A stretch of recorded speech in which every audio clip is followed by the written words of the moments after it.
هاد القصة قصتي يا حبابي، مهداة لكل واحد مشى بعيد على بلادو، وهو كيدفن الحنين في قلبه باش ما يبانش. مهداة لكل واحد كينعس بالهم وكيفيق بالهم، ولكن رغم كل هاد الشي مازال واقف. مهداة للمرأة اللي دازت من المسؤوليات حتى ولات كتنسى راسها، وللراجل اللي دار بحال الجبل وسط العاصفة وما لقى حتى شكون يقول ليه راك دوزتي بزاف. هاد القصة للقلوب اللي تكسرت وما لمها حتى حد، للناس اللي تغربوا وتوجعوا وتغيروا ولكن ما تبدلاتش الإنسانية ديالهم. هاد القصة يا حبابي غادي تسمع فيها الصدى ديال كل واحد معلق، كل موجوع، وكل واحد كيسول فين هي الراحة وفين هو الفراج. قصة سرباء الصدى. كبرت سرباء في دار فيها الحب بزاف والضحك بزاف، ولكن المادة كانت قليلة، ومع ذلك ما عمرهم باتوا بالجوع، حيث البركة كانت كتوسع القليل.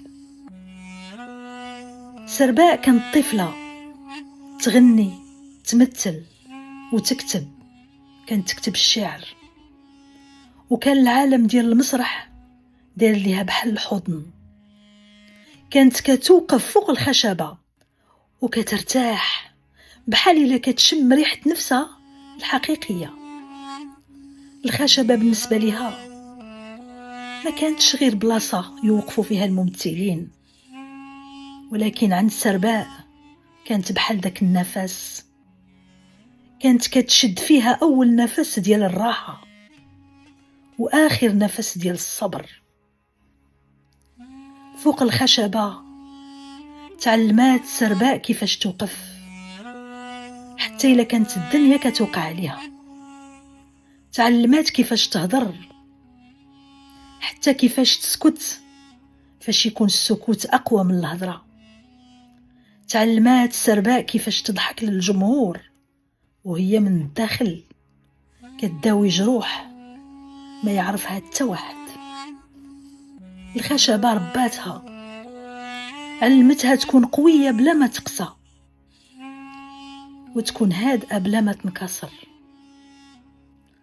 ومن وسط الضوء وسط التصفيق وسط الميكروفون، سرباء فهمت باللي المسرح ماشي مهنة، المسرح هو الحياة ولكن بلا أقنعة.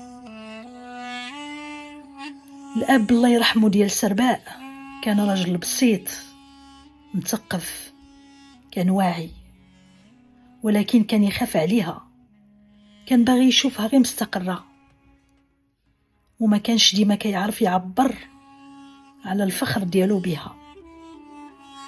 مع الوقت ملي شافها كتعاون كتشقى وكتوقف بلا خوف تبدل كل شيء، تبدلت النظرة ديالو ليها، ولا كيشوف فيها المرأة اللي قد المسؤولية واللي ماشي أي واحد يقدر يعول عليه. دوزت أيام صعيبة، مرض، تعب، مسؤوليات، ولكن عمرها قالت ما بقى جهد. ديما كانت تقول ربي غادي يفرجها، وربي ما كيخيبش سبحانه. وهنا الدعاء اللي فتح الباب. وقفات واحد النهار قدام واحد الصومعة في مدينتها اللي تربات فيها وكبرات فيها، رفعت يدها وبكات وطلبت الله غير دار تشريها تسترها وتستر عائلتها. وما دازوش شهور حتى تبدلات حياتها، ربي سبحانه فتح لها الأبواب، حيث كان عندها يقين كبير أن الله ما كينسى حتى شي واحد. هنا جا السفر والغربة. سرباء بنت البلاد، بنت مدينة وجدة، ومدينتها ولافة، كانت هي ديما كتقول هكذا: إلا بعدات غير بعض الكيلومترات توحش حبابها وجيرانها. كانت شعبية، تبغي تضحك، تبغي تلعب، وتبغي تشوف كل واحد فرحان وسعيد.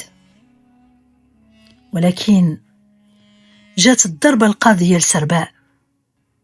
مشات طريق بعيد وفيه الشوك، السفر والغربة. الغربة ما كانتش سهلة، ما كانتش ديك الصورة الوردية اللي كيشوفوا الناس. كانت برد، وحدة، وأسئلة كتقرص القلب. تألمات سرباء، تألمات بزاف، تألمات من الفراق، فراق الحباب، فراق الوالدين، فراق من الحنين، ومن المسؤوليات اللي تكدسات فوق كتافها بلا ما تستشعر. وفي هاد البلاد يا حبابي، اللي كل شي فيها محسوب بالمواعيد والقانون، سرباء ولات كتعيش بين آخر القوة ديالها وأول خطوة كتفرضها الحياة. ولكن مع الوقت الغربة ما بناتش غير ذكريات جديدة، بنات شخصية جديدة. سرباء تبدلات، ما بقاتش ديك البنت اللي خرجت من الدار، ولات مرة واقفة. تعلمت تشد الأرض بوحدها وتغلب وجعها بابتسامة، وتخبي دمعتها باش ما يشوفها حتى حد. الغربة هرست شي أطراف من القلب، ولكن صوبت ليها جنحين ديال الصبر وجنحين ديال القوة. تزوجات سرباء وحققت حلم الدار، الحلم اللي كان سبب السفر ديالها والغربة ديالها. شرات الدار لأسرتها،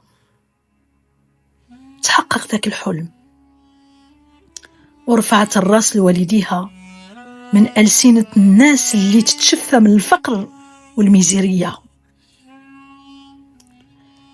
هنا طرق المسمار وارتاحت، تنفست ريحة الكرامة، وفازت بأجمل شيء في الحياة، وهو رضا الوالدين. والله يسمح لنا من كل الوالدين يا رب. رزقها ربي بولد عمر عليها الحياة، ومنين تزاد ولدها بدل المعنى الكامل لحياتها.